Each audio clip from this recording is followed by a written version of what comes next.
तो ये वीडियो इसलिए बनाया जा रहा है कि बहुत सारे जो हमारे पास फ़ोन आते हैं उनमें काफ़ी ज़्यादा फ़ोन इस टाइप के आते हैं जिनको कोई चोट नहीं लग रही होती और वो कहते हैं कि सर हमारा हाथ पतला हो गया या सुनपन हो गया या हमारा हाथ उठना बंद हो गया है और सर हम दवाई खा रहे हैं, हमारी रिपोर्ट भी हमने करा ली है, MRI भी करा ली है, उसमें कुछ नहीं आ रहा, वो नॉर्मल है। तो ऐसे ही मैंने ये 1 2 3 4 पेशेंट आए मेरे पास, तो इनकी और इनकी रिपोर्ट एक जैसी है जिसमें प्रॉब्लम आई है, इनकी और इनकी एक रिपोर्ट एक जैसी है जिसमें प्रॉब्लम नॉर्मल आई है जो हमने NCV टेस्ट कराई है। तो अगर इन सबको देखते हैं तो इन सब की अगर प्रॉब्लम दिखाऊंगा तो क्या प्रॉब्लम है आप देख सकते हो। ऐसे इधर आओ, ऐसे इसको दोनों हाथों को ऐसे करो, तो दोनों हाथ ऐसे देख रहे हैं तो ये दिख रहा है थोड़ा सा पतला, यहाँ पे खड्डा हो रहा है, यहाँ पे खड्डा हो रहा है लेकिन कम है दिख रहा है, लेकिन मूवमेंट दिखाओ ऐसे, पूरा मूवमेंट अच्छा है, ऐसे भी करो, पूरा मूवमेंट अच्छा है। लेकिन जब मैं ऐसे कहता हूँ ऊपर उठाओ तो इस उंगली का भी पावर कम हो गया, ऊपर उठाओ, ये देखो थोड़ा कम हो गया लेकिन है फिर भी स्ट्रॉन्ग है, ठीक है। इनको भी मोड़ो तो स्ट्रॉन्ग पावर है, इनको भी ऊपर उठाओ तो स्ट्रॉन्ग पावर है, इनको मोड़ो, ओके। तो ज़्यादातर लेकिन इनका कंप्लेंट क्या है कि कांपने लग रहा है, तो इसका मतलब पावर कम होती जा रही है, तब हाथ थोड़ा सा ऐसे कांपने लगता है जब पावर कम हो रही होती है। अब सेम यही पेशेंट है इनको, क्योंकि अभी से 5-6 महीने हुए हैं, इनको ये टाइम हुआ है वो हुए हैं 5 साल हो गए। इनको जब देखते हैं हाथ तो इनका हाथ साफ दिखने लग गया कि ये पतला हो गया है, ये इधर से ही पतला हो गया है, ये इधर से ही पतला हो गया है। पीछे टर्न करो, पीछे पीछे पीछे, तो ये देख लो आप, ये हाथ कितना पतला हो गया है, पूरा दिख रहा है आपको हाथ पतला। ऐसे इधर से भी देख सकते हो ये हाथ पूरा पतला हो गया है। लेकिन जब सामने से देखते हैं तो दिखता नहीं है हाथ, क्यों नहीं दिखता है? जब सामने से देखते हैं तो हाथ ज़्यादातर बाहर का दिखता है, क्योंकि जब हाथ को ऐसे रखते हैं तो ये पार्ट पीछे छुप जाता है। फिर जैसे ये हाथ यहाँ पर देखते हैं तो ये पतला हो जाता है। और इनको जब देखते हैं इनकी रिपोर्ट भी, उसमें भी प्रॉब्लम आई है। इनका जब हाथ कहते हैं कि उंगलियों को ऊपर उठाओ तो ये उठ रही है, लेकिन अब उठाओ तो उठाओ ऊपर उठाओ तो पावर कम हो गई है उठने की भी। ऐसे ही इसको भी कहते हैं कि मोड़ो उंगलियों को, तो ये मुड़नी बंद हो गई, उंगलियाँ मोड़ो तो मुड़नी बंद हो गई हैं। सिर्फ ये ऐसे हाथ ऊपर उठा रहे हैं और ये उंगलियां मुड़नी कमज़ोर हो गई हैं। ऐसे ये दिखाओ, इन उंगलियों को मोड़ो तो ये मुड़नी कम हो गई हैं। इनको ऊपर उठाओ तो उठ रही हैं, लेकिन उठाओ तो ये पावर कम हो गई है। कलाई को ऊपर करो, उठ रही हैं, लेकिन इन सब की पावर यहाँ की अच्छी है।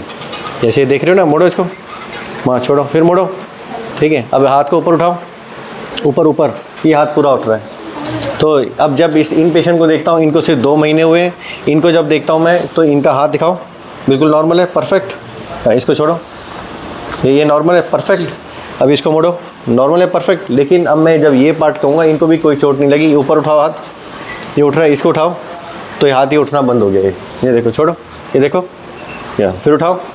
तो इनको जो प्रॉब्लम है, क्योंकि नॉर्मल रिपोर्ट आई है, तो हो सकता है इनका अभी टाइम अपने आप ठीक हो जाएगी। तो मैंने इनको टाइम दिया क्योंकि 2 ही महीने हुए। अब सेम यही जो प्रॉब्लम थी इनको थी जब ये 5 साल, ये मेरे पास 5 साल बाद आए। इनको भी सेम ऐसे ही हाथ धीरे धीरे पतला होकर बिल्कुल ज़ीरो हो गया था, कोई मूवमेंट नहीं था, और फिर धीरे धीरे रिकवर हो गया। जैसे ये देख लो आप, मोड़ो, ये पूरा हाथ करो, ऐसे मोड़ो इसको, ठीक है, सीधा करो। अब हाथ को ऊपर उठाओ, पूरा उठ रहा है नीचे करो। लेकिन ये मेरे पास इसलिए है क्योंकि पावर आ तो गई है, लेकिन उतनी स्ट्रॉन्ग पावर नहीं है। तो हम क्या करें? तो मैंने आपको कैसे इस सीक्वेंस से दिखाया इधर आओ, इनको दिखाया मैंने, इनको रिपोर्ट में प्रॉब्लम है और अभी 5-6 महीने हुए हैं सिर्फ। तो इनका ऑपरेशन हम इसलिए कर रहे हैं कि क्या पता जो हम ऑपरेशन करें उससे उसकी स्पीड कम हो जाए, अदरवाइज़ वो डिजीज़ तो बढ़ती रहेगी और कुछ नहीं है। ये जो प्रॉब्लम है, अगर हम इनका ऑपरेशन नहीं करते हैं तो ये हाथ कैसा हो सकता है? ऐसा हो सकता है, दिख रहे हो, जैसे ये इनकी उंगलियां मुड़ नहीं रही, ठीक है। अब इनका ऑपरेशन के बाद भी ऐसा हाथ होगा, लेकिन उनकी हो सकता है कि कुछ टाइम बाद हो, लेकिन होगा। उस टाइम जब होगा ऐसा हाथ ऑपरेशन के बाद भी, तब इनका दूसरा ऑपरेशन होगा, जैसा कि मैं इनका ऑपरेशन करने जा रहा हूँ। कौन सा वाला ऑपरेशन करने जा रहा हूँ? क्योंकि ये जो पावर है, मोड़ो, ये जो पावर है इसको मैं इन उंगलियों को दे दूँ जिससे थोड़ी बहुत पावर आ जाए। तो ये ऑपरेशन क्यों कर रहे हैं इनका? क्योंकि ये इससे लेट हो चुके हैं और ऑपरेशन भी नहीं कराया और प्रॉब्लम भी सीवियर हो चुकी है, इसलिए ऑपरेशन करें, अदरवाइज़ नहीं करते। क्लियर? अब जब मैं इधर आता हूँ तो इनकी रिपोर्ट नॉर्मल आ रही है, तो इनका मैं ऑपरेशन अभी नहीं करूँगा। इनकी रिपोर्ट नॉर्मल आ रही है। इन दोनों में क्या डिफरेंस है कि इनकी रिपोर्ट नॉर्मल आ रही है और इनको सिर्फ अभी 2-3 महीने हुए हैं और इनको 5-6 साल हो गए हैं। तो 2-3 महीने वाले को मैं अभी टच नहीं करूँगा, क्योंकि मुझे लगता है ये अपने आप धीरे धीरे ठीक हो सकते हैं। सिर्फ दवाइयाँ दूंगा, कुछ एक्सरसाइज बताऊँगा। इनको भी 5-6 साल होंगे, काफ़ी अच्छी रिकवर हो गई है और मूवमेंट भी अपने आप आ गया है। तो इनका प्रॉब्लम क्या है कि सर मेरे को स्ट्रेंथनिंग दे दो, कुछ मैं करने लग जाऊँ। तो इनको भी मैं कुछ एक्सरसाइज बताऊँगा, कुछ तरीका बताऊँगा जिससे इनकी स्ट्रेंथनिंग हो जाए, कुछ दवाई दूँगा और ये दिमाग से डिप्रेशन ना आए कि मैं पता नहीं क्या हो जाएगा, कौन सा काम करने में असमर्थ हूँगा। वो सब ट्रीटमेंट करके ये बिल्कुल नॉर्मल अपनी लाइफ जी सकते हैं। तो इन सब लोगों को भी डरना नहीं चाहिए, क्यों? लेकिन जब इतनी सीवियर कैटेगरी में आ जाता है, पेशेंट का हाथ बिल्कुल मूवमेंट करना बंद कर देता है, तब हम उनका ऑपरेशन इसलिए करते हैं क्योंकि कोई मूवमेंट आ जाए कि उससे कुछ फ़ायदा हो जाए, जीवन का काम करने लग जाए। इनका ऑपरेशन हम क्यों नहीं करते? क्योंकि इनकी रिपोर्ट नॉर्मल है और अभी कम ही टाइम हुआ है, तो हम वेट करेंगे कि अपने आप आ जाए। और अगर नहीं आया तो हम कोशिश करेंगे कि भाई दूसरी जांच कराएंगे या दोबारा कराएंगे या कुछ और जांच कराएंगे कि प्रॉब्लम कहाँ पर है, और फिर देखेंगे। इनका तो साफ ही क्लियर हो गया कि अपने आप ठीक हो गए, तो इनको स्ट्रेंथनिंग एक्सरसाइज देंगे।